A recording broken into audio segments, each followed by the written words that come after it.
വെറും 15% മാത്രമേ ഹൃദയം പ്രവർത്തിക്കുന്നുള്ളൂ. ഏറി വന്നാൽ 3 മാസം വരെ ആയുസുള്ളൂ. പറഞ്ഞു വന്നത് ഞങ്ങളുടെ ജോമോനച്ചനെ പറ്റിയാട്ട. നിങ്ങളുടെ ഉള്ളിലൊക്കെ തുടിച്ചുകൊണ്ടിരിക്കുന്നത് നിങ്ങളുടെ ഹൃദയമായിരിക്കും. എന്നാൽ ഞങ്ങളുടെ ജോമോനച്ചന്റെ ഉള്ളിൽ തുടിച്ചുകൊണ്ടിരിക്കുന്നത് അങ്ങ് ട്രിവാൻഡ്രത്തുള്ള സുരേഷ് എന്ന ചേട്ടന്റെ ഹൃദയമാണ്. അതെ, ഇതാണ് കേട്ടോ ഞങ്ങളുടെ ജോമോനച്ചൻ. എന്നെ അറിയുന്നവർ അല്ലെങ്കിൽ എന്നെ കുറിച്ച് വായിച്ചിട്ടുള്ളവരൊക്കെ ഓർത്തിരിക്കുന്ന ഒരു പേരായി സുരേഷ് എന്ന് പറയുന്നത്. സുരേഷ്, കാരണം സുരേഷിന്റെ ഹൃദയമാണ് എന്റെ ശരീരത്തിൽ ഇന്ന് തുടിക്കുന്നത്. എന്റെ സർജറി കഴിഞ്ഞപ്പോഴേക്കും ഈ ജയകുമാർ ഡോക്ടർ എൻ്റെ അടുത്ത് പറഞ്ഞ ഒരു കാര്യമുണ്ട്. അച്ഛന്റെ ഈ ശരീരത്തില് ഈ ഹൃദയം ഒന്ന് തുന്നി പിടിപ്പിക്കുക മാത്രമേ ഞങ്ങൾക്ക് സാധിക്കുകയുള്ളൂ.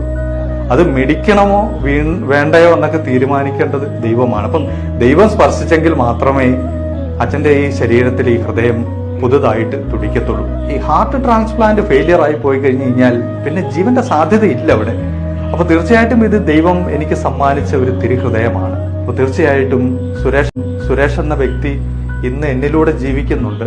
തീർച്ചയായിട്ടും ഒരു ദൈവ നിയോഗമാണ്. നമുക്കറിയാം, ഈ ഹൃദയം കൊണ്ട് സംസാരിക്കുന്ന ഒത്തിരി മനുഷ്യരെ നമ്മൾ കണ്ടിട്ടുണ്ട്. അപ്പൊ ഈ ഹൃദയം കൊണ്ട് സംസാരിക്കുന്ന മനുഷ്യരെയാണ് ഇന്ന് ലോകത്തിന് വേണ്ടത്. നമ്മൾ ഈ തിരുഹൃദയ തിരുനാൾ ആഘോഷിക്കുമ്പോഴും ഈശോ ഹൃദയം കൊണ്ടാണ് സംസാരിച്ചത്.